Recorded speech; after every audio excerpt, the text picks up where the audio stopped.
Okay, this is Jillian, Yvonne, Consuelo, and Jesus, Anaheim Harbor Family Resource Center. Take it away. So what is our need? So our need is to provide education, counseling, and aid to promote the prevention of child abuse and preserve the family. Let's demonstrate the existence of the problem.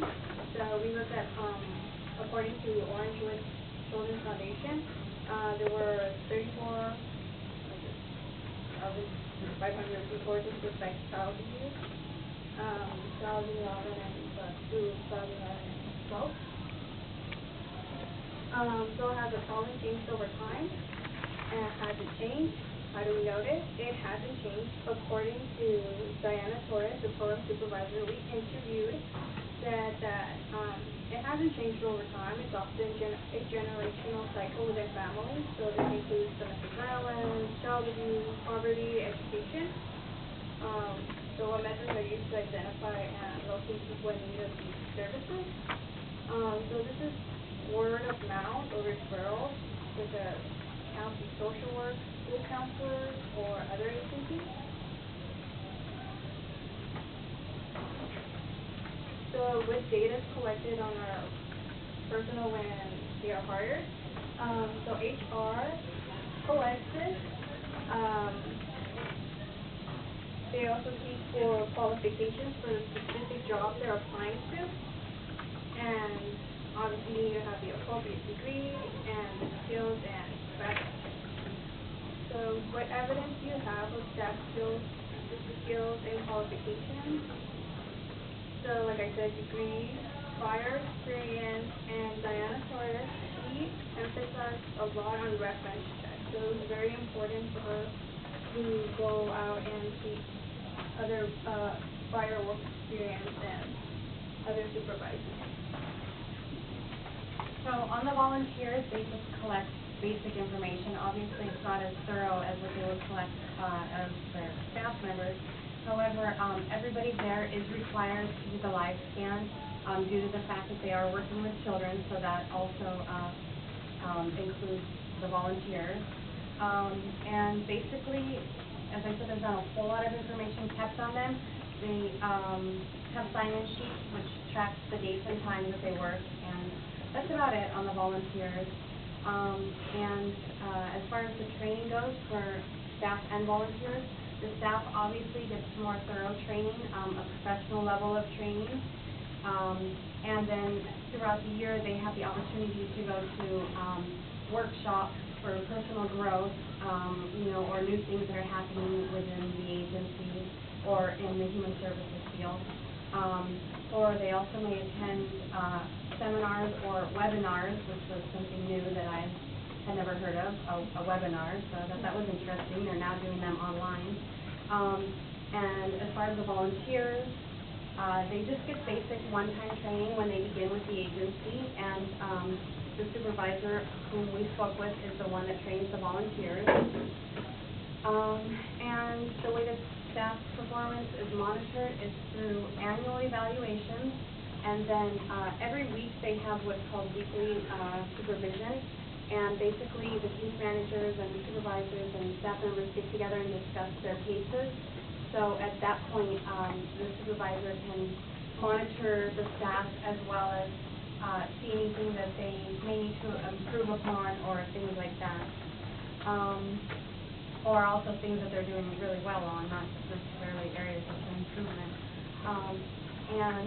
The way that they know that the appropriate clients are receiving their services, basically people come in, a lot of times, she said, word of mouth throughout the community. For instance, people would hear that they give free diapers. So when they come in looking for the free diapers, they have to do a 26-question assessment, which is called the Family Dynamic. Thank you. FDM for short. So it's a pretty thorough questionnaire, and generally the people have a whole lot more needs than they're really aware of, so they're able to identify their needs, and then that is how they determine that the client fits their criteria. Okay, and let's see. The data that indicates that the activities are being conducted and at the level specified. The employees do self-audit. They perform audits on themselves. The supervisor audits them, and probably the most obvious, and that seems to be an answer for a lot of the things, is meeting their annual quota. Kind of demonstrates that they are fulfilling their purpose. The outcomes, what client outcomes do you measure?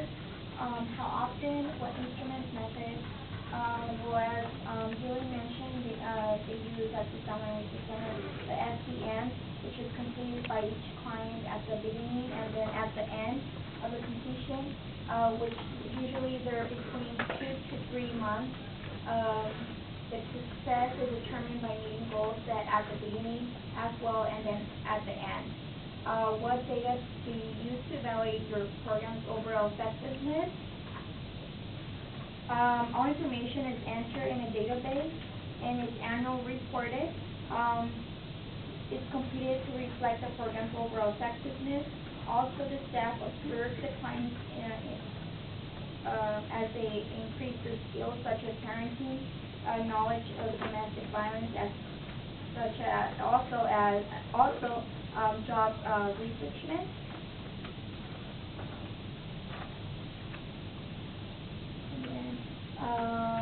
Do participants gain knowledge and understanding of the problem through the program? Yes. How is this measured?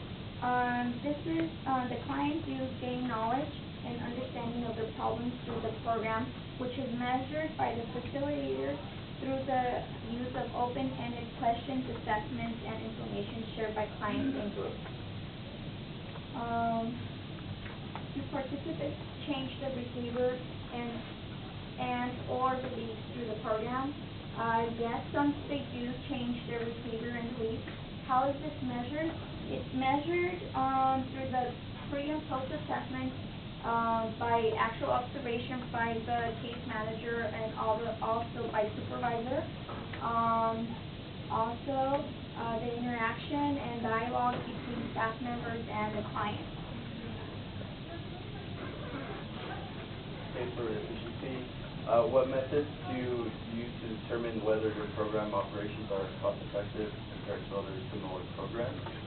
Number one, they use collaboration, which they gain insight to enhance services and the program by seeing how other agencies operate.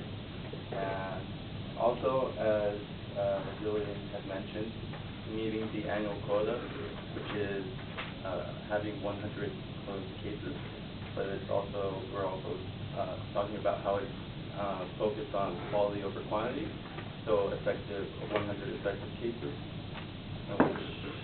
and then that goes on to the next question.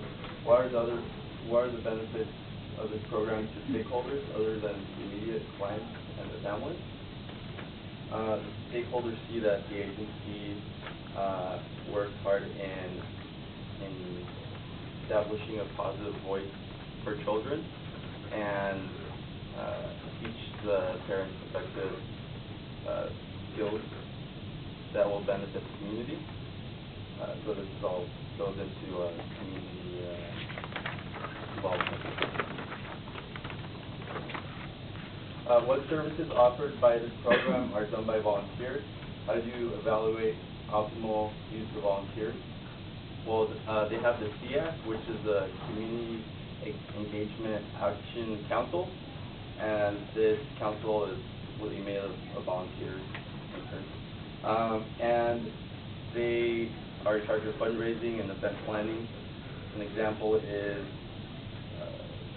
this new event that they've been starting to do that's been pretty effective is having the fathers of the families come in and socialize with their children through Father's Movie Night and things like that to get more males into the program as well. And as well as weekly verbal feedback from weekly staff meetings, which is very good. And good volunteer partnerships, since they since they partner with other agencies, a lot of the volunteers come from other outside agencies, so this makes it more of a variety of service. Okay, 5 minutes. Got 5 minutes left.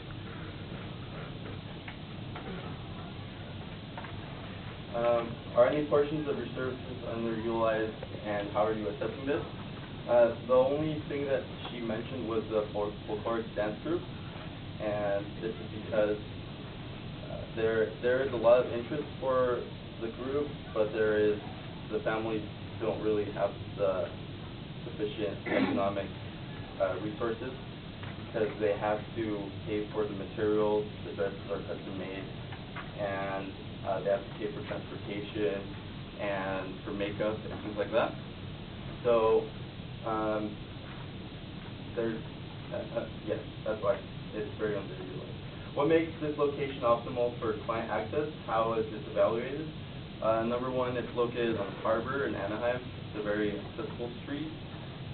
Other agencies refer clients, as well as clients refer people around the community, because many of the clients walk to the center, so it's very close to the neighborhood. And class attendance is high, so that's when classes are full, that shows the agency that they're effective and they're working for the client, and like I said, the amount of referrals increases. What methods do you use to determine the effectiveness of your specific program and activities?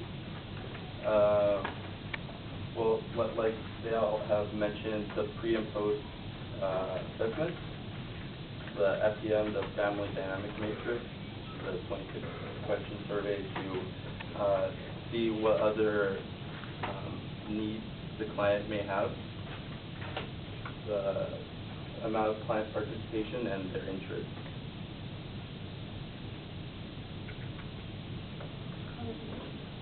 So one of the strengths we found was the Family Dynamic Matrix assessment, which often identify additional needs which are unknown to the client through addressing basic needs such as counseling of parenting plans and prevalence of child abuse is lowered. Another one would be that the agency is able to evaluate the program offered through participation, sign-in sheets, and case management. This is a direct observation of how efficiently their program is running. The other one is a good example of this efficiency also found as a good strength is the multitude of agencies that they collaborate with. That's the stuff. So for weaknesses, the agency only evaluates all of their data once a year. We thought it would be a little bit more beneficial if they did it maybe biannually or even quarterly. And another thing, I heard people mention this, is they kind of rely on a lot of subjective information rather than actual quantitative data. For example, many times it's just based on pure observation, and we talked about it in class, that could be very biased, depending on the person or their mood or many different factors.